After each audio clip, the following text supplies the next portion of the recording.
Saya menyapa dulu. Shalom Bapak Saudara. Shalom. Yang di belakang shalom. Shalom. Puji Tuhan. Mari kita buka Alkitab Mazmur 103 ayat 1 sampai 5. Lembaga Alkitab menulis judul di sana. Pujilah Tuhan, hai jiwaku. Kita baca. Dalam nama Tuhan Yesus, 2, 3. Dari Daud. Pujilah Tuhan, hai jiwaku. Pujilah namanya yang kudus, hai segenap batinku. Pujilah Tuhan, hai jiwaku. Dan janganlah lupakan segala kebaikannya. Dia yang mengampuni segala kesalahanmu, yang menyembuhkan segala penyakitmu. Dia yang menebus hidupmu dari lubang kubur. Dia yang memuaskan hasratmu dengan kebaikan, sehingga masa mudamu menjadi baru seperti pada burung Raja Wali. Nah, di sini kita melihat Mazmur ini mengungkapkan rasa syukur dan pujian kepada Tuhan Yesus atas semua berkat serta pemeliharaan Tuhan dalam kehidupan pada waktu itu bagi Raja Daud.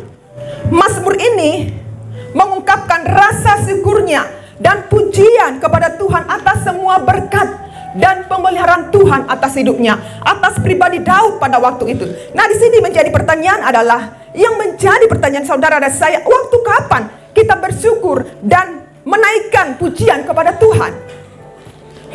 Saudara waktu diberkati, saudara mungkin waktu sehat, saudara ketika saudara menerima rezeki nomplok, ketika saudara kuat, sangat mudah bagi kita untuk menaikkan syukur dan pujian bagi Tuhan. Amin. Tetapi ketika saudara mengalami kekurangan, ketika kita mengalami sebuah pergumulan, tekanan hidup, ketika kita dihianati, ketika kita disakiti, saya mau katakan, bukan sesuatu hal yang mudah untuk mampu kita bersyukur dan menaikkan pujian kepada Tuhan. Sedikit contoh sederhana saudara. Mungkin pernah saudara ngerasain ya, setiap kita bangun pagi, kadang-kadang kita ngerasa ketika kita berdoa sangat berat tubuh ini. Ada mungkin sedikit nyeri-nyeri dalam tulang ini, biasa begitu ya. Kalau mau bangun duduk berdoa, aduh penuh perjuangan. Ini tubuh ini seakan-akan berat rasanya. Mulut ini seakan-akan berat untuk bersyukur dan memuji Tuhan. Tapi di sini kita melihat, memang tidak dipungkiri saudara, kita masih manusiawi. Kita terus berjuang dan berusaha. Bagaimana kita untuk memaksakan hidup ini untuk terus bersyukur dan memuji Tuhan. Saya katakan tadi, sehari-hari, pada pagi hari, kita mau berdoa duduk di kaki Tuhan penuh dengan perjuangan. Mulut kita berat rasanya untuk bersyukur. Mulut kita berat rasanya untuk berdoa, memuji, menyembah Tuhan. Badan rasanya ngilu-ngilu tulang ini. Tapi kadang bertanya dalam hati kita, apa yang harus saya buat untuk mampu saya memuji dan bersyukur kepada Tuhan? Di sini kita melihat, kita perhatikan dalam ada dua ungkapan dalam ayat yang kita baca tadi, ayat 1 dan 2, yaitu kata jiwa dan batinku. Ini menunjuk kepada pribadi kita, bukan kepada orang lain, bukan kepada suami kita, bukan kepada anak-anak kita. Tetapi yang Raja Daud lakukan adalah sebuah tindakan, dia memaksa dirinya sendiri. Dia berkata kepada jiwa dan batinku. Jiwa dalam ayat ini artinya adalah hidup, ada kehidupan, ada keinginan kuat, ada hasrat, ada kerinduan, ada emosi. Nah, sedangkan batin di sini, segala yang ada dalam hidup kita, apa itu? Jiwa, perasaan, emosi, dan pikiran kita. Saudara perhatikan, Daud memulai dengan ungkapan yaitu, pujilah Tuhan, hai jiwaku. Di sini kita melihat ayat 1 dan 2 merupakan sebuah ajakan pada diri sendiri untuk memuji Tuhan. Sedangkan ayat 3 sampai 5 menerangkan tentang perbuatan-perbuatan Tuhan atas hidup Raja Daud pada waktu itu. Jadi ayat 1 dan 2 menjelaskan bagaimana. Sedangkan ayat 3 sampai 5 menjelaskan mengapa. pertanyaan, bagaimana kita bisa memuji Tuhan? Saya katakan tadi contoh sederhana. Apa yang harus kita lakukan supaya kita bisa memaksakan hidup kita, diri kita ini untuk berdoa, untuk bersyukur, untuk memuji dan menyembah Tuhan. Hal inilah yang dilakukan oleh Raja Daud, saudara.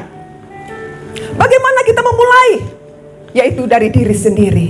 Amin, Bapak Saudara. Dari diri sendiri, berbicara pada diri sendiri, mengajak membangun roh kita, membangun jiwa agar kita bangkit dan memiliki gairah baru untuk memuji dan bersyukur kepada Tuhan. Saudara, kita perhatikan di sini bahwa ada banyak hal yang positif bisa dihasilkan lewat perkataan dari mulut kita. Betul, Bapak Saudara? Ketika kita memperkatakan, membangun jiwa kita, mengajak jiwa kita, batin kita kepada diri sendiri, ayo, saya kuat. Sekalipun memang tubuh ini lemah. Firman Tuhan katakan, roh memang penurut tapi daging lemah. Roh ini ingin menggebu-gebu, tetapi apa daya, tubuh ini terbatas. Memang kita secara manusia, daging kita terbatas. Tapi inilah yang dilakukan oleh Raja Daud. Di sini dia katakan, saudara, pujilah Tuhan hai jiwaku. Saya katakan tadi, banyak hal lewat perkataan kita, perkataan yang positif untuk membangun diri kita. Contoh, saudara, ketika kita memperkatakan hal yang positif kepada diri kita, saya kuat. Sekalipun dalam kondisi kita sedang lemah, sekalipun dalam kondisi kita lagi berhadapan dengan masalah yang besar di depan kita, sekalipun tekanan begitu berat yang kita hadapi, tapi ketika perkataan keluar dari mulut kita, itu yang akan membuat kita menjadi kuat. Amin. Itu yang akan membuat jiwa ini menjadi bergairah kepada Tuhan. Dan sebaliknya, ketika perkataan keluar dari mulut kita, perkataan yang negatif, saudara, dikatakan, oh, apakah saya layak? Saya tidak berharga. Saya tidak akan mampu. Saya tidak akan bisa. Hati-hati, saudara. Perkataan, iblis akan menangkap perkataan kita. Dan dia akan mengintervensi lewat pendengaran kita. Kamu tidak mampu. Kamu tidak akan bisa. Kamu tidak akan berharga. Kamu tidak berharga. Hidup kamu hancur. Kamu tidak layak dan lain sebagainya. Kamu jelek. Hidup lagi. Ya ini, perkataan-perkataan iblis. Ketika perkataan juga keluar dari mulut kita, perkataan negatif, iblis tangkap. Untuk mengintervensi lewat pendengaran kita. Kita mendengar, oh betul ya, saya lemah, saya takut, saya cemas, saya khawatir, saya bimbang, saya jelek, hidup lagi. Ya kan? Jadi apa yang terjadi, Bapak Saudara? Insecure dalam dirinya, merasa tidak percaya diri, merasa tertolak. Tapi kita belajar pada malam hari ini, Daud bertindak. Bapak Saudara, dalam ayat ini, pembacaan kita malam hari ini, waktu itu Raja Daud yang dialami keadaan yang sedang tidak baik-baik, saudara. Sedang tidak baik. Tapi dia mengajak jiwanya, batinnya. Hai jiwaku, hai batinku, pujilah Tuhan. Bersyukur kepada kebaikan Tuhan. Inilah yang Daud lakukan dalam hidupnya. Dan apa yang terjadi, saudara? Dia memperoleh kekuatan untuk mampu bersyukur dan memuji Tuhan. Amin, Bapak Saudara.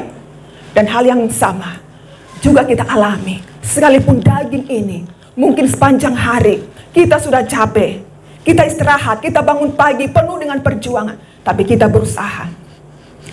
Saya pun sebagai hamba Tuhan, perjuangan kadang-kadang subuh-subuh. Sudah dengar saudara kita menyanyi berdoa di sebelah. Di dalam roh ini, ayo berdoa, ayo berdoa. Buka mata. Aduh Tuhan, masih mengantuk, rasa ngilu-ngilu badan. Betul nggak Bapak Saudara? Pernah rasain hal ini? Tapi ketika kita, ayo kuat. Ketika kita memulai masuk dalam hadirat Tuhan Roh Kudus, berikan aku kekuatan. Memulai kita membuka mulut kita dengan pujian penyembahan, pasti ada kekuatan baru kita peroleh.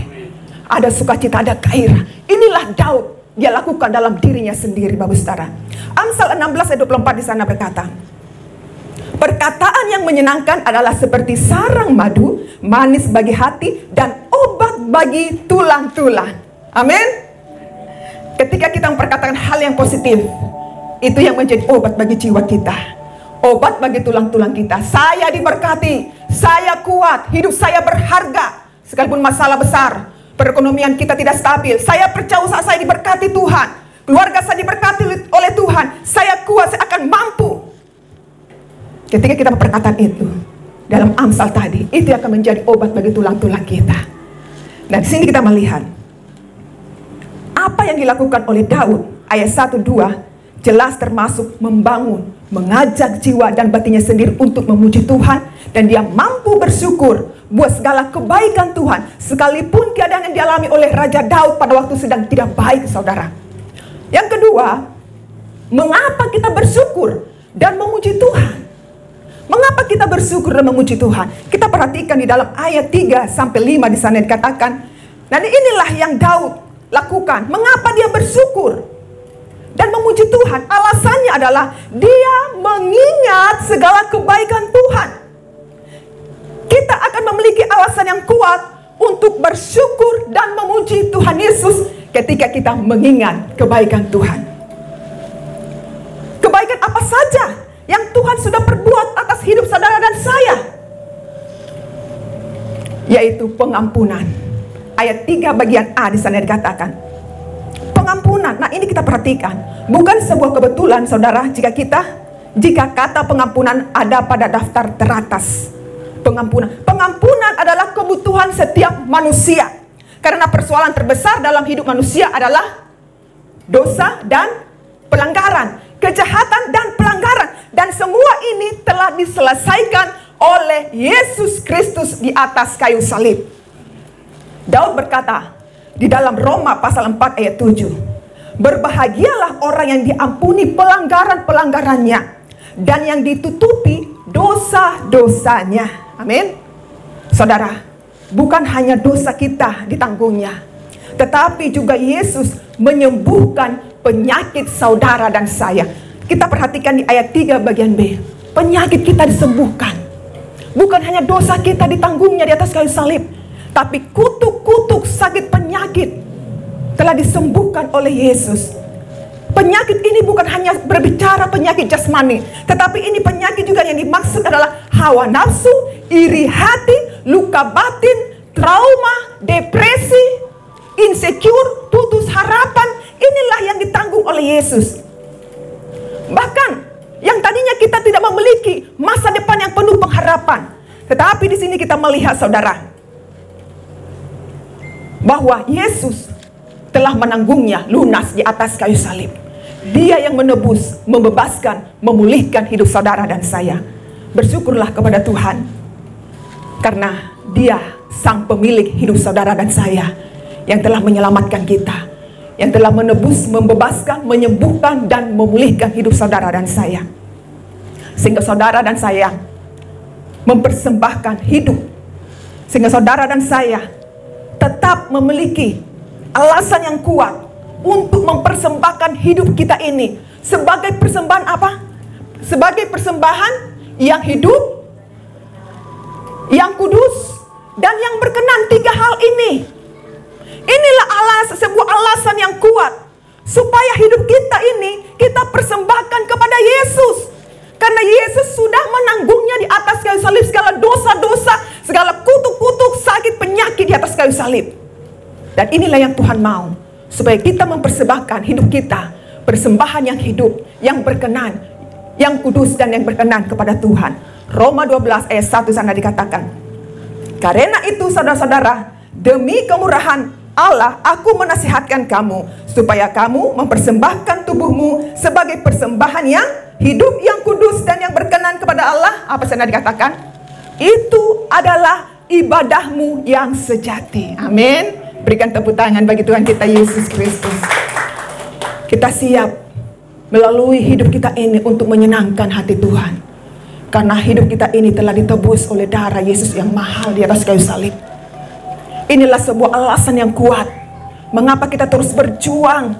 Sekalipun daging ini lemah, tapi roh kita tetap memperkatakan kepada jiwa dan batin kita. Kita sebut nama kita. Aku kuat, aku bisa, aku berharga, aku sehat, aku memiliki masa depan yang penuh pengharapan di dalam Yesus.